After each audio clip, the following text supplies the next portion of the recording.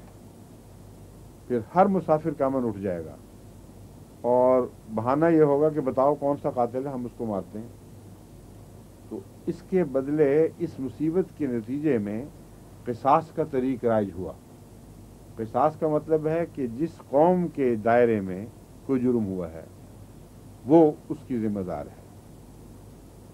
وہ قاتل مہیا کرے یا جو کچھ بھی کرے. اگر تو قاتل مہیا کرے گی تو پھر وہ اصول نہیں ہوگا. قاتل نکلا غلام اور سچ مچ ثابت ہو جائے کہ وہ قاتل ہے تو پھر آزاد کے بدلے وہی غلام قتل ہوگا جس نے قتل کیا ہے. لیکن یہاں قصاص کی بات ہو رہی ہے. قصاص کا مطلب ہے ہمیں کچھ پتہ نہیں کون قاتل ہے. وہ بھی کہتے ہیں ہمیں بھی نہیں پتہ. نہیں پتہ تمہاری قوم نے جرم کیا ہے، قومی طور پر ایک آدمی پیش کرو. اس صورت میں یہ نہیں ہو سکتا، جیسا کہ عربوں میں بعض دفعہ بددیانتی سے اصول چل پڑا تھا کہ اگر ایک آزاد آدمی قتل ہوا ہے تو اس کے بدلے غلام کو دے دیا. غلام کی زندگی کی قیمت ہی کوئی نہیں. وہ کہتے ہیں چلو جی اس کے بدلے اس کو قربان کر دو. یا عورتوں کی ان کے نزدیک قیمت نہیں تھی، مرد کے بدلے کی جو عورت پکڑ لو یہ اس کو مار دو. تو قرآن کریم نے کہا کہ نہیں، یہ نہیں اجازت ہوگی. جس معاہد قوم کے ساتھ جس میں اس کے ساتھ یہ قصاص کا مضمون جاری ہے، کا تعلق جاری قائم ہوا ہے، کوئی آزاد مارا جائے گا، ہمارا مطالبہ یہ ہوگا کہ تمہارا بھی کوئی آزاد اس کے بدلے مارا جائے. اگر کوئی عورت ماری جائے گی تو ہمارا مطالبہ یہ ہوگا کہ اس کے بدلے تمہاری کوئی عورت ماری جائے. اس لیے یہ اجتماعی بدلے کا حکم ہے، اور اجتماعی بدلے میں انفرادی جرم کو نہیں دیکھا جاتا. مثلا جب جنگ ہو رہی ہے، اسی لیے میں نے کہا تھا یہ حالت جنگ اور صلح کے مابین ہے. جب جنگ ہو رہی ہو تو آدمی اس کو تو نہیں سپاہی کو ڈھونڈتا جس نے آپ کا کوئی سپاہی قتل کیا ہے. کوئی اور قتل کر رہا ہے، بے شمار کر رہا ہے، اس تک آپ کی رسائی نہیں. جو بیچارہ قابو آ گیا آپ نے اس کو مار دیا. تو کیا وہ بے انصافی ہے؟ بے انصافی نہیں. یہ نظام جب بدل جاتے ہیں تو اس کے قوانین بدل جاتے ہیں. یہ جو جنگ کا نظام ہے یہ ایک الگ نظام ہے، صلح کا ایک الگ نظام ہے. اور جنگ کے نظام میں بھی یہ نہیں دیکھا جاتا کہ کس نے قتل کیا تھا، کہ کون اس لڑائی کا ذمہ دار تھا، بلکہ لڑائی میں پھر یہ فری فار آل کہتے ہیں، جس کے ہاتھ جو آئے گا وہ اس کو مارے گا. اور یہ اس کو ناانصافی نہیں کہتے، ظلم نہیں کہتے. قرآن کریم نے دنیا کی کسی کتاب نے اس کو ظلم قرار نہیں دیا. لیکن یہ جو حالت ہے قصاص، یہ امن کی حالت نہیں ہے. یہ جنگ اور اس کے مابین کی حالت ہے، جہاں حکومت اسٹیبلش ہو جائے اور امن ہو اور اس حصے میں کوئی ہو تو وہاں جب تک گواہی کے ساتھ قاتل نہیں ملے گا کسی اور کو بھی نہیں مارا جائے گا. چنانچہ آن حضرت صلی اللہ علیہ وسلم کی خدمت میں یہود کے علاقے جو خیبر کا ایک واقعہ پیش ہوا کہ کچھ ایک صحابہ کی ایک جماعت گئی تھی، ان میں سے ایک کو وہاں قتل کر دیا گیا، اور صحابہ نے بدلہ چاہا اور رسول اللہ صلی اللہ علیہ وسلم سے فرمایا کہ ان کا ایک آدمی ان کو قتل ہونا چاہیے. وہ چونکہ زیر نگیں آ چکے تھے اسلام کے اس لحاظ سے، علاقہ ان کا الگ تھا، لیکن مغلوب ہو کر ان کو جگہ دی گئی تھی کہ یہاں تم بیٹھ جاؤ، مغلوب کر کے. تو اس پر قصاص نہیں چلایا آپ نے، بلکہ مصر رہے اس بات پر کہ گواہ لاؤ. اس کا مطلب ہے کہ عام قتل کا جو دستور ہے